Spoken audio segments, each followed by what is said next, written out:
When it comes to beat making, if you can easily come up with a loop, but beyond that you start to struggle, subtractive arrangement might be a solution for you. Today I'm showing you what this arrangement technique is and how it can help you make better beats.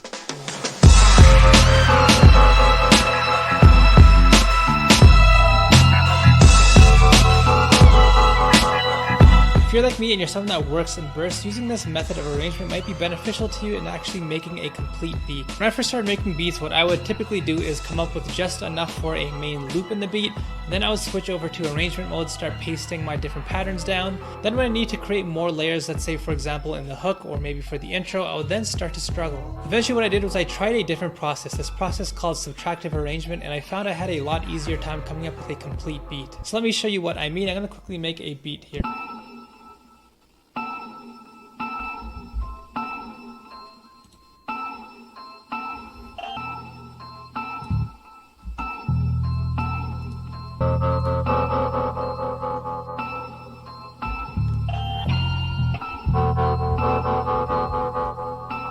Now at this point I could go ahead and just slap some drums on and then start my structuring process, but what I'm going to do instead is something different. Instead what I'm going to do is try to come up with more and more ideas, more and more layers to this beat, basically try to generate as many ideas as I can.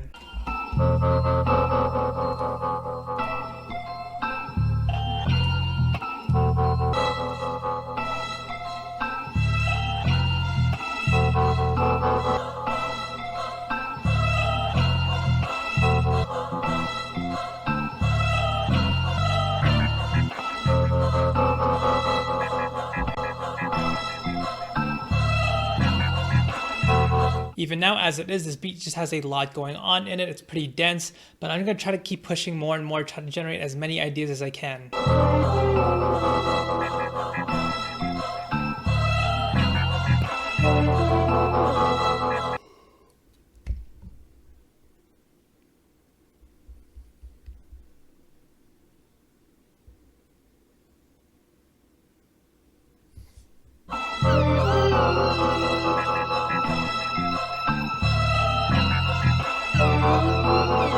Alright, now that I have a ton of layers in my beat, there's just a lot going on and it's really dense. I'm just going to quickly come up with a basic drum pattern now.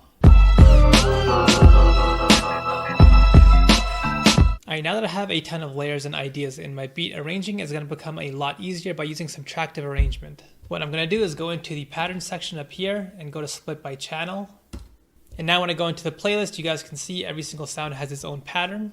From here, the process of subtractive arrangement is to take all of your sounds, dump them into your playlist, and then expand them all across your beat.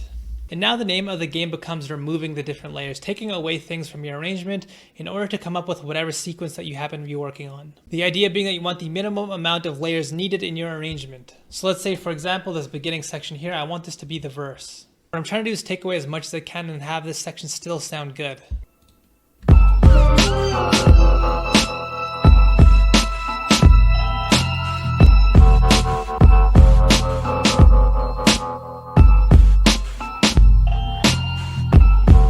So you guys can see I muted a bunch of these different layers and the beat sounds good to me with just the remaining layers that I have here. So what I'm going to do is just delete all of these layers here for the verse section of the beat. So that's going to be 16 bars for example. By the way, what I did initially was I muted and unmuted instead of just outright deleting. This lets me experiment pretty quickly and easily without having the permanence of deleting right away. So once I got to a point that I actually liked, now I'm going to go in and start deleting these layers. And now I'll just unmute all these.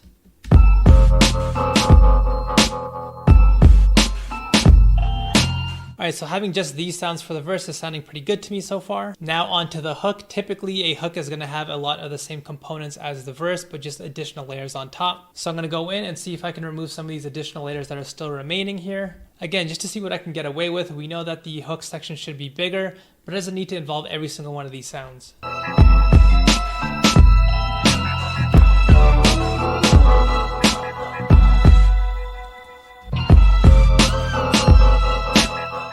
Alright, so what I'm going to do is just remove a couple of these layers, these synth layers, as you guys can see here. To me, it could have gone either way when I looked at the different sounds I have in this section. I have a bunch of acoustic sounds with the strings and the choir.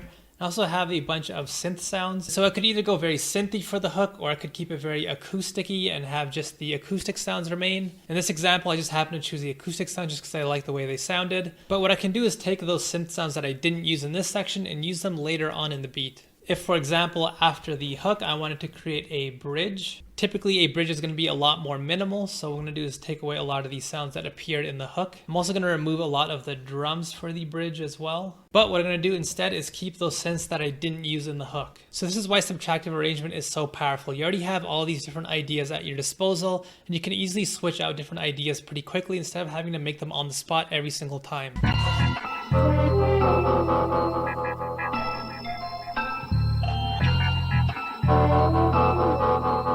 And there you go, that easily I was able to come up with a verse section, a hook section, as well as a bridge section. From here I can make the beat a little bit more varied by complicating some of the patterns and making these small switch ups. I made a video a while back on the 5 fundamentals of beat arrangement, so something like that would be very beneficial in this type of situation. I could come up with a bunch of different patterns just to keep the beat a little bit more interesting and not have the same thing repeat over and over again. But you guys get the idea overall. The fundamental principle when it comes to subtractive arrangement is splitting your beat making into major phases. You have the creation phase in the beginning. That's when you try to come up with as many ideas as you can out of thin air and try to put them all into the beat. Once you have a bunch of ideas that you like, at that point, that's when you switch over to the arrangement phase of the beat making process. There were a few ideas that I didn't bother including in this video just because I didn't feel like it worked with the beat. That's to be expected. Not everything is going to end up being used in the beat. Some of the things you might leave on the cutting room floor. This technique might not be for everyone, but I personally find it very helpful. Again, I'm the type of person that likes to work in verse. I take similar tasks and bunch them together, and I split those into different processes. So if you're like me, give this a shot. This might be beneficial to you too.